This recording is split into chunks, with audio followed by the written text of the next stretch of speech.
നിങ്ങളുടെ എല്ലാവർക്കും റിട്ടയർമെന്റ് എന്ന് പറഞ്ഞിട്ടുള്ള ഒരു ഗോൾ ഉണ്ടായിരിക്കും അല്ലേ? ആ റിട്ടയർമെന്റ് പ്ലാനിങ്ങിന് വേണ്ടിയിട്ട് റുപ്പിമങ്ക് അവതരിപ്പിച്ചിട്ടുള്ള വീഡിയോകളിലെ അടുത്ത വീഡിയോയിലേക്ക് സ്വാഗതം.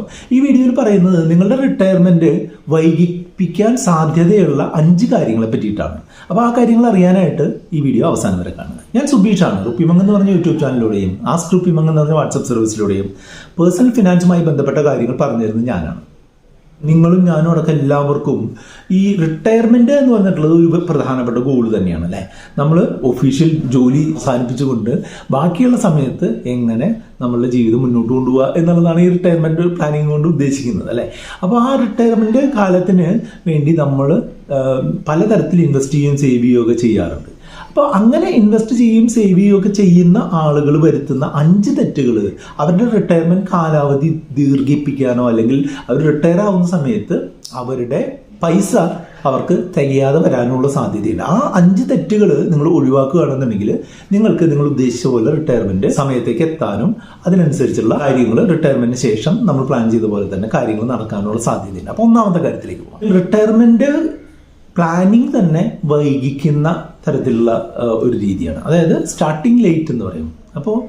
ഇപ്പോൾ ഈ അടുത്ത് നമ്മളുടെ ആസ്ക് റുപ്പിമങ്ക് സർവീസിലേക്ക് ഒരാൾ നമ്മളുടെ ഒരു ഗോൾ ബേസ്ഡ് ഫിനാൻഷ്യൽ പ്ലാനിങ്ങിന് വേണ്ടിയിട്ട് സമീപിച്ചിട്ടുണ്ടായിരുന്നു. അപ്പോൾ അദ്ദേഹം പറയുന്നത് അദ്ദേഹം 17 വർഷമായിട്ട് ഗൾഫിലാണ്. 23 വയസ്സിലോ മറ്റോ വന്ന ആളാണ്. അപ്പോൾ 40 വയസ്സായി. അദ്ദേഹത്തിന് 17 വർഷം നിന്നിട്ടും കാര്യങ്ങളൊക്കെ അദ്ദേഹത്തിൻ്റെ ജീവിത ചെലവുകളൊക്കെ നടന്നു പോയി എന്നുണ്ടെങ്കിലും റിട്ടയർ ആവുന്നത് എങ്ങനെയാണെന്നോ റിട്ടയർ ആവുന്നതിനായിട്ട് എന്തുമാത്രം പണം വേണമെന്നോ അത് എങ്ങനെ അത് കണ്ടെത്താമെന്നോ ഉള്ള ഒരു ചിന്ത വന്നത് നമ്മളുടെയൊക്കെ വീഡിയോകൾ കണ്ടതിന് ശേഷമാണെന്നാണ് പറയുന്നത്. വളരെ സന്തോഷം തോന്നി. നമ്മളുടെ വീഡിയോ കണ്ടിട്ട് അങ്ങനെ ഒരു ചിന്ത വന്നല്ലോ എന്നുള്ളത് സന്തോഷം തോന്നി. പക്ഷേ 17 വർഷമായിട്ട് ഒന്നും ചെയ്തില്ല എന്ന് പറയുന്നത് കേൾക്കുമ്പോൾ കുറച്ച് വിഷമവും തോന്നി. അപ്പോൾ അദ്ദേഹത്തിൻ്റെ ആവശ്യം എന്താണെന്ന് വെച്ചാൽ അദ്ദേഹം പറയുന്നത് ഇനി എനിക്ക് 3 വർഷം കൂടെ ഇവിടെ നിൽക്കാനുള്ള ഒരു സ്കോപ്പേ ഞാൻ കാണുന്നുള്ളൂ, അതിനുള്ളിൽ എനിക്ക് 2 കോടി രൂപ ഉണ്ടാക്കാൻ പറ്റുമെന്നൊക്കെയാണ് ചോദിക്കുന്നത്. പക്ഷേ നമ്മൾ ഇൻവെസ്റ്റ് ചെയ്യുമ്പോൾ നമ്മൾ ഇൻവെസ്റ്റ്മെൻറ്റ് വളരണം എന്നുണ്ടെങ്കിൽ എന്താണ്, അല്ലെങ്കിൽ നല്ല രീതിയിൽ നമുക്ക് ഒരു പണം ഉണ്ടാവണമെന്നുണ്ടെങ്കിൽ ഒന്നുകിൽ ഇൻവെസ്റ്റ്മെൻറ്റ് വളരാനുള്ള സമയം കൊടുക്കണം, രണ്ടാമത്തേത് വളരെ വലിയ രീതിയിൽ ഇൻവെസ്റ്റ് ചെയ്യണം. അങ്ങനെ ഈ രണ്ടിൻ്റെ ഒരു കോമ്പിനേഷൻ ഉണ്ടെങ്കിൽ വലിയ രീതിയിലുള്ള ഒരു കോർപ്പസ് ഉണ്ടാക്കാനായിട്ട് സാധിക്കും, പ്രത്യേകിച്ചും റിട്ടയർമെൻറ്റ് പോലുള്ള ആവശ്യങ്ങൾക്ക്. അപ്പോൾ ഈ 3 വർഷം കൊണ്ട് അദ്ദേഹം എന്തുമാത്രം കാര്യക്ഷമമായിട്ട് ഇൻവെസ്റ്റ് ചെയ്യാൻ തുടങ്ങിയാലും അദ്ദേഹം ഉദ്ദേശിക്കുന്ന കാര്യങ്ങൾ ചിലപ്പോൾ ഉദ്ദേശിക്കുന്ന സമയത്ത് അവസാനിക്കാനായിട്ട് പോകുന്നില്ല. അപ്പോൾ അത് ഞാൻ അദ്ദേഹത്തോട് പറഞ്ഞ് മനസ്സിലാക്കി. അപ്പോൾ അദ്ദേഹം അതിനനുസരിച്ചുള്ള ഒരു ഓൾട്ടർനേറ്റ് പ്ലാനുകളും ഞങ്ങൾ ഉണ്ടാക്കി. അപ്പോൾ ഇതുപോലെ എന്തെങ്കിലും ഒരു സപ്പോർട്ട് വേണമെന്നുണ്ടെങ്കിൽ നിങ്ങൾക്ക് നമ്മുടെ ആസ്ക് റുപ്പിമങ്ക് സർവീസിൻ്റെ വാട്സപ്പ് നമ്പറിലേക്ക് കോൺടാക്ട് ചെയ്യാവുന്നതാണ് കേട്ടോ.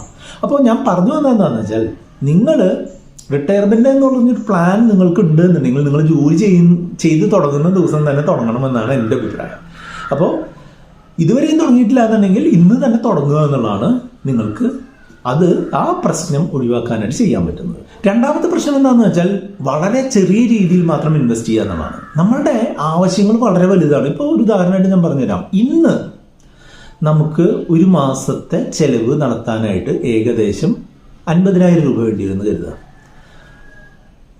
2028-29 കാലഘട്ടത്തിലൊക്കെ ഈ 50,000 കൊണ്ട് നമ്മളുടെ ചെലവ് നടക്കില്ല, ഏകദേശം 1 ലക്ഷം രൂപ വേണ്ടി വരും.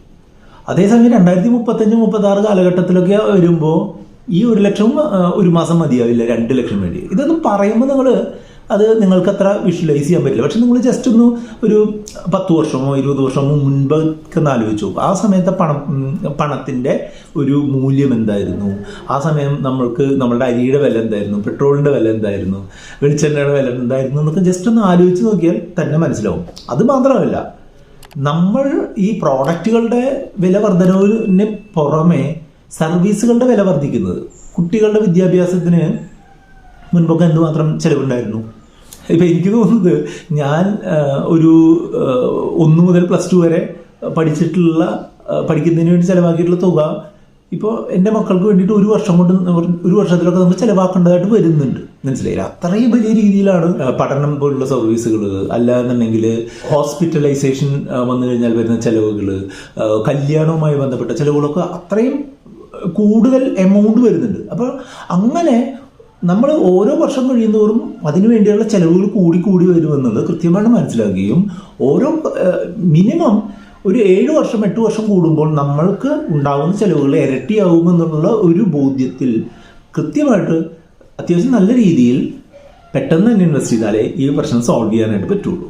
അപ്പോൾ രണ്ടാമത്തെ പ്രശ്നം നിങ്ങൾക്ക് മനസ്സിലായി അല്ലേ? അതായത് വളരെ കുറച്ച് മാത്രം ഇൻവെസ്റ്റ് ചെയ്ത് നമുക്ക് റിട്ടയർ ആവാൻ പറ്റുമെന്നുള്ള ഒരു വിദ്യാധാരണ, അത് നിങ്ങൾക്ക് ഗുണം ചെയ്യില്ല. മൂന്നാമത്തേത് ഡിഫെൻസീവ് ആയിട്ടുള്ള ഇൻവെസ്റ്റ്മെന്റ് എന്ന് പറയുന്നത്. ഡിഫെൻസീവ് ആയിട്ടുള്ള ഇൻവെസ്റ്റ്മെന്റ് എന്ന് പറഞ്ഞിട്ടുണ്ടെങ്കിൽ എന്താണെന്ന് വെച്ചാൽ വളരെ സേഫ് ആയിട്ടുള്ള ഇൻവെസ്റ്റ്മെന്റ്. സേഫ് ആയിട്ടുള്ള ഇൻവെസ്റ്റ്മെന്റ് വേണം, പക്ഷെ സേഫ് ആയിട്ടുള്ള ഇൻവെസ്റ്റ്മെന്റ് മാത്രമായാൽ ഗുണം ചെയ്യില്ല. ഇപ്പോൾ LIC പോളിസികൾ ഒക്കെയാണ് ഈ ഡിഫെൻസീവ് ആയിട്ടുള്ള ഇൻവെസ്റ്റ്മെന്റിൽ പറയുന്നത്, അല്ലെങ്കിൽ ഫിക്സഡ് ഡെപ്പോസിറ്റുകൾ, അല്ലെങ്കിൽ റിക്കറിംഗ് ഡെപ്പോസിറ്റുകൾ. ഈ കാര്യങ്ങളിലൊക്കെ ഉള്ള ഗുണം എന്താ? LIC ഒരു കാര്യം പറഞ്ഞാൽ അത് കൃത്യമായിട്ട് ഡെലിവർ ചെയ്യും. അതായത് 8 ലക്ഷം നിങ്ങൾക്ക് തരുമെന്ന് പറഞ്ഞാൽ നിങ്ങൾക്ക് അത്രയും എമൗണ്ട് തരും. പക്ഷെ നമ്മളൊന്നും ചിന്തിക്കാത്ത കാര്യം എന്താണെന്ന് വെച്ചാൽ ആ സമയത്ത് 8 ലക്ഷം രൂപയ്ക്ക് എന്ന് മാത്രം വിലയുണ്ടാവും എന്നുള്ളതാണ് നമ്മൾ ചിന്തിക്കാൻ വിട്ടുപോകുന്നത്. നമ്മൾ LICയുടെ പല പോളിസികളും റിവ്യൂ ചെയ്ത് മോശമാണെന്ന് തെളിയിച്ചിട്ടുള്ള വീഡിയോയുടെ അടിയിൽ LIC ഏജന്റുമാരും LICയുടെ ഡെവലപ്മെന്റ് ഓഫീസർമാരും അല്ലെങ്കിൽ അവരുടെ ആളുകളും ഒക്കെ വന്ന് കമന്റ് ചെയ്യുന്നത് എന്താണെന്ന് വെച്ചാൽ LIC പറഞ്ഞതാണ്, ഇത്ര രൂപ ഇന്ന ദിവസം തരുമെന്ന് പറഞ്ഞാൽ തരും, സമ്മതിച്ചു. പക്ഷെ ആ ദിവസം ആ പൈസക്ക് എന്തുമാത്രം മൂല്യമുണ്ടാവും എന്നുള്ളതും കൂടെ നിങ്ങൾ പറഞ്ഞ് മനസ്സിലാക്കണ്ടേ? അപ്പോൾ ആ ഒരു അറിവില്ലാത്തതാണ് നമ്മളെപ്പോലുള്ള സാധാരണക്കാരെ LIC പോലുള്ള അല്ലെങ്കിൽ മറ്റുള്ള ഇൻഷുറൻസ് ഏജന്റുമാരും മറ്റുള്ള ഈ ഫിക്സഡ് ഇൻകം കിട്ടുന്ന ഇൻവെസ്റ്റ്മെന്റ് ഒക്കെ പ്രൊമോട്ട് ചെയ്യുന്ന ആളുകളും നമ്മളെ പറഞ്ഞു പറ്റിക്കാനായിട്ട് ശ്രമിക്കുന്നത്. അപ്പോൾ അങ്ങനെയുള്ളൊരു ഡിഫെൻസീവ് ഇൻവെസ്റ്റ്മെന്റ് വെച്ച് മുന്നോട്ട് പോകാനായിട്ട് പറ്റില്ല. അപ്പോൾ നമ്മളെപ്പോഴും ഞാൻ മുൻപ് പറഞ്ഞ കാര്യം എപ്പോഴും ചിന്തിക്കണം. നമ്മളുടെ ചിലവുകൾ കൂടി വരും. ഇന്നിപ്പോൾ 8 ലക്ഷം എന്നുള്ളത് വലിയൊരു എമൗണ്ട് ആയിരിക്കും, പക്ഷേ 8 വർഷം കഴിയുമ്പോൾ ഇന്നത്തെ 4 ലക്ഷത്തിൻ്റെയൊക്കെ വിലയെ 8 ലക്ഷത്തിന് ഉണ്ടാവുള്ളൂ. അപ്പോൾ നിങ്ങളൊരു 50 വർഷത്തെ ഒരു പോളിസിയൊക്കെ എടുത്തിട്ട് അല്ലെങ്കിൽ 25 വർഷത്തെ പോളിസി എടുത്തിട്ട് 30ാമത്തെ വർഷം നിങ്ങൾക്ക് 1 കോടി രൂപ തരാമെന്ന് പറഞ്ഞിട്ടുണ്ടെങ്കിൽ 30ാമത്തെ വർഷം നിങ്ങൾക്ക് ഈ 1 കോടിക്ക് ഇന്നത്തെ ഒരു 20 ലക്ഷത്തിൻ്റെ ഒക്കെ മതിപ്പേ ഉണ്ടാവുള്ളൂ എന്നുള്ളതും കൊണ്ട് നിങ്ങൾ മനസ്സിലാക്കിയിരിക്കണം. അത് കൃത്യമായിട്ട് പറഞ്ഞു തരാൻ ആളില്ല എന്നുള്ളതാണ് ഈ മോശം ഇൻവെസ്റ്റ്മെൻറ്റുകളും മോശം ഇൻഷുറൻസുകളും ഒക്കെ ആളുകൾക്കിടയിൽ പ്രചാരം നേടാനുള്ള പ്രധാനപ്പെട്ട കാര്യം. അപ്പോൾ ഈ വീഡിയോ കാണുന്ന ആളുകൾ നിങ്ങളുടെ ഒരു സോഷ്യൽ റെസ്പോൺസിബിലിറ്റി എന്നുള്ള നിലയ്ക്ക് അറിയാത്ത ആളുകൾക്ക് ഈ വീഡിയോ ഒന്ന് ഷെയർ ചെയ്ത് കൊടുത്താൽ അവർക്കും കൂടെ ഉപകാരമായിരിക്കും. നാലാമത്തെ ഒരു പ്രശ്നം എന്ന് പറഞ്ഞിട്ടുണ്ടെങ്കിൽ കൃത്യമായിട്ട് അസറ്റുകളും ലയബിലിറ്റികളും എക്സ്പെൻസും ഇൻകവും ഒന്നും ട്രാക്ക് ചെയ്യാതിരിക്കുക എന്നാണ്. ഞാൻ ഈ അടുത്ത് ഒരാളുമായിട്ട് സംസാരിച്ചു. നമ്മൾ RupeeMonk സർവീസിലേക്ക് കോൺടാക്ട് ചെയ്ത ഒരാളാണ്. അദ്ദേഹം പറയുന്നതെന്ന് വെച്ചാൽ അദ്ദേഹത്തിന് കുറേ കാര്യങ്ങളുണ്ട്, പക്ഷേ ഒന്നും ഓർഗനൈസ്ഡ് അല്ല. എനിക്ക് സ്റ്റോക്ക് ഉണ്ട്, മ്യൂച്വൽ ഫണ്ട് ഉണ്ട്, FD ഉണ്ട്, ഗോൾഡ് ഉണ്ട്, അങ്ങനെയുള്ള പല നിക്ഷേപങ്ങളുണ്ട്. പക്ഷെ ഇതൊക്കെ കൂടെ എന്തുമാത്രമുണ്ട്, എന്തുമാത്രം അസറ്റുകളുണ്ട്, എന്തുമാത്രം ലയബിലിറ്റികൾ, എന്തുമാത്രം ലോണുകളുണ്ട്, ഇൻകം ഓരോ മാസത്തെ ഇൻകം എത്രയാണ്, എക്സ്പെൻസ് എത്രയാണെന്നുള്ളതൊന്നും കൃത്യമായിട്ട് അദ്ദേഹത്തിന് ട്രാക്ക് ചെയ്യാനായിട്ട് പറ്റുന്നില്ല. അപ്പോൾ അങ്ങനെ നിങ്ങൾക്ക് ട്രാക്ക് ചെയ്യാൻ താല്പര്യമുണ്ട് എന്നുണ്ടെങ്കിൽ നിങ്ങൾക്ക് ഉപയോഗിക്കാൻ പറ്റുന്ന ഒരു പ്ലാറ്റ്ഫോം ഞാൻ ജസ്റ്റ് ഒന്ന് പരിചയപ്പെടുത്തുക. IND മണി എന്നാണ് അതിൻ്റെ പേര്. ഇത് നിങ്ങൾ ഈ വീഡിയോയുടെ ഡിസ്ക്രിപ്ഷനിലുള്ള ലിങ്ക് ഉപയോഗിച്ച് നിങ്ങൾ ഡൗൺലോഡ് ചെയ്ത് കഴിഞ്ഞിട്ടുണ്ടെന്നുണ്ടെങ്കിൽ നിങ്ങൾക്ക് നിങ്ങളുടെ ഇൻവെസ്റ്റ്മെന്റുകൾ, ഫിക്സഡ് ഡെപ്പോസിറ്റുകൾ, കമ്പനി ഡെപ്പോസിറ്റുകൾ, അല്ലെങ്കിൽ സ്റ്റോക്കുകൾ, മ്യൂച്വൽ ഫണ്ടുകൾ, അമേരിക്കയിലുള്ള സ്റ്റോക്കുകൾ, PF, അങ്ങനെയുള്ള NPS, അങ്ങനെയുള്ള എല്ലാ നിക്ഷേപങ്ങളും നിങ്ങൾക്ക് ഇത് ട്രാക്ക് ചെയ്യാനായിട്ട് സാധിക്കും എന്നുള്ളത് വളരെ നല്ലൊരു ഓപ്ഷനാണ്. അപ്പോൾ അങ്ങനെ ട്രാക്ക് ചെയ്യുമ്പോൾ നമുക്ക് എന്താണ്, നമ്മളൊരു കാര്യം നമ്മളുടെ കയ്യിൽ എത്ര ഉണ്ട് എന്ന് അറിഞ്ഞാൽ മാത്രമേ നമുക്ക് ഭാവിയിൽ അത് എങ്ങനെ വർദ്ധിപ്പിക്കാം അല്ലെങ്കിൽ അതിലെങ്ങനെ മാറ്റങ്ങൾ വരുത്താം എന്നുള്ളതൊക്കെ അറിയാനായിട്ട് പറ്റുള്ളൂ. അപ്പോൾ അതിനെ നിങ്ങൾക്ക് കൺസിഡർ ചെയ്യാൻ പറ്റുന്ന ഒരു ഓപ്ഷനാണ് IND മണി ആപ്പ്. അപ്പോൾ അതുപയോഗിച്ച് നിങ്ങൾക്ക് ട്രാക്ക് ചെയ്യുകയും ചെയ്യാം. അതുപോലെ തന്നെ നിങ്ങൾക്ക് ഡയറക്റ്റ് ആയിട്ട് മ്യൂച്വൽ ഫണ്ടുകൾ പോലുള്ള ഇൻവെസ്റ്റ്മെന്റുകൾ നടത്താനും സാധിക്കും. നിങ്ങളിപ്പോൾ ഈ വീഡിയോയുടെ ഡിസ്ക്രിപ്ഷനിലുള്ള ലിങ്ക് ഒന്ന് ചെക്ക് ചെയ്തോളൂ. അടുത്തൊരു പ്രശ്നം എന്ന് പറഞ്ഞിട്ടുണ്ടെങ്കിൽ ഞാൻ നേരത്തെ പറഞ്ഞിട്ടുള്ള ഡിഫെൻസീവ് ആയിട്ടുള്ള ഇൻവെസ്റ്റ്മെന്റിന്റെ നേരെ ഓപ്പോസിറ്റ് ആയിട്ടുള്ള ആളുകളാണ് ഓവർ അഗ്രഷൻ എന്ന് പറയും. ഓവർ അഗ്രഷൻ എന്ന് പറഞ്ഞാൽ എന്താണ്, നമ്മൾ ഇതിനടുത്ത്, അതായത് റിട്ടയർമെന്റിന് അടുത്ത് എത്തുമ്പോൾ പോലും വളരെ വലിയ അഗ്രസീവായിട്ട് സ്മോൾ ക്യാപ് സ്റ്റോക്കുകളിലും മിഡ് ക്യാപ് സ്റ്റോക്കുകളിലും സ്മോൾ ക്യാപ് മ്യൂച്വൽ ഫണ്ടുകളിലും ഒക്കെ വളരെ അഗ്രസീവായിട്ട് നിക്ഷേപിക്കുക. അങ്ങനെ ചെയ്യുന്നവർക്കുള്ള പ്രശ്നം എന്താണെന്ന് വെച്ചാൽ നമ്മൾ പലരും കണ്ടിട്ടുള്ളത് ഈ സ്റ്റോക്ക് മാർക്കറ്റിന്റെ ഒരു നല്ല സമയം മാത്രമാണ്, അതായത് സ്റ്റോക്ക് കയറിക്കൊണ്ടിരിക്കുന്ന ഒരു സമയം മാത്രമാണ് നിങ്ങൾ പലരും കണ്ടിട്ടുള്ളത്. പക്ഷേ സ്റ്റോക്ക് മാർക്കറ്റ് ഇറങ്ങുന്നതും ഒരു അനക്കമില്ലാതെ കിടക്കുന്നതായിട്ടുള്ള പല സാഹചര്യങ്ങളും കണ്ടിട്ടുള്ള ഒരു ആള് എന്നുള്ള നിലയ്ക്ക് പറഞ്ഞു തരികയാണ്. സ്റ്റോക്ക് മാർക്കറ്റിലുള്ള നിക്ഷേപം എന്ന് പറഞ്ഞിട്ടുണ്ടെങ്കിൽ വളരെ അധികം റിസ്കിയാണ്. അതുകൊണ്ട് തന്നെ ഇപ്പോൾ റിട്ടയർമെന്റിനോട് അടുത്തിട്ടുള്ള ആളുകൾ അവരുടെ റിട്ടയർമെന്റിന് ഉദ്ദേശിക്കുന്ന പണം കംപ്ലീറ്റ് ആയിട്ട് സ്റ്റോക്കിലോ മ്യൂച്വൽ ഫണ്ടിലോ ഒക്കെ നിക്ഷേപിച്ചു കഴിഞ്ഞാൽ നമ്മളുടെ റിട്ടയർമെൻറ്റ് ചിലപ്പോൾ നീട്ടി വെക്കേണ്ടി വന്നേക്കാം. മനസ്സിലായില്ലേ? അപ്പോൾ ഈ സ്റ്റോക്ക് മാർക്കറ്റ് നമ്മൾ ഇട്ടിട്ടുള്ള സ്റ്റോക്കുകൾ കയറാതെ നമ്മൾ തിരിച്ചെടുത്താൽ നമ്മൾ നഷ്ടത്തിൽ തിരിച്ചെടുക്കാൻ പറ്റുന്നവർക്ക് പറ്റും. പക്ഷേ അത് നമ്മൾ ഒരു നേട്ടം പ്രതീക്ഷിച്ചുകൊണ്ട് ചെയ്തിട്ടുള്ള കാര്യങ്ങൾ നമ്മൾക്ക് ഗുണമില്ലാതെ വരുമ്പോൾ അത് നമ്മളുടെ റിട്ടയർമെൻറ്റിനെ വൈകിപ്പിക്കാനോ അല്ലെങ്കിൽ റിട്ടയർമെൻറ്റ് കഴിഞ്ഞിട്ടുള്ള ഒരു ജീവിതത്തെ അത് മോശമായിട്ട് ബാധിക്കാനോ ഉള്ള സാധ്യതയുണ്ട്. അപ്പോൾ ഈ 5 കാര്യങ്ങൾ നിങ്ങൾ ഏകദേശം മനസ്സിലാക്കി എന്ന് കരുതുന്നു. ഞാൻ ഒന്നുകൂടെ നിങ്ങൾക്ക് റിമൈൻഡ് ചെയ്യാം. 1, നേരം വൈകി തുടങ്ങുന്നത്. 2, ചെറിയ രീതിയിൽ സ്റ്റാർട്ട് ചെയ്യുന്നത്. 3, ഡിഫെൻസീവായിട്ട് ഇൻവെസ്റ്റ് ചെയ്യുന്നത്. 4, നമ്മളുടെ അസറ്റുകളും ലയബിലിറ്റികളും ട്രാക്ക് ചെയ്യാതിരിക്കുന്നത്. 5, ഓവർ അഗ്രഷൻ കാണിക്കുന്നത്. ഇങ്ങനെ 5 കാര്യങ്ങളാണ്.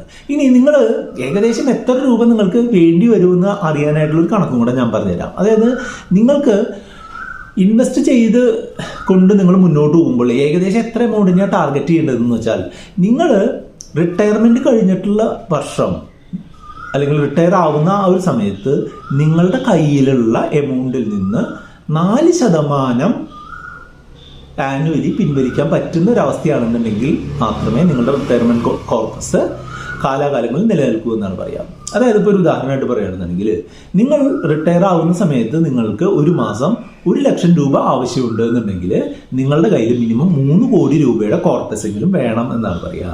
ആ 3 കോടി രൂപയുടെ കോർപ്പസ് ഉണ്ടെന്നുണ്ടെങ്കിൽ നിങ്ങൾക്ക് അതിൻ്റെ 4% ആയിട്ടുള്ള ഒരു മാസത്തിലെ 1 ലക്ഷം രൂപ നിങ്ങൾക്ക് പിൻവലിക്കാം. പക്ഷേ ആ കോർപ്പസ് അവിടെ തന്നെ കിടക്കുന്നതുകൊണ്ട് അത് കുറേ കൂടെ നന്നായിട്ട് വളരുകയും ആ ഒരു വളർച്ച നിങ്ങളുടെ ഒരു ജീവിത അവസാനം വരെയും നിങ്ങളുടെ കോർപ്പസിനെ ഇല്ലാതാക്കില്ല എന്നുള്ളതാണ് കണക്കുകൾ കാണിക്കുന്നത്.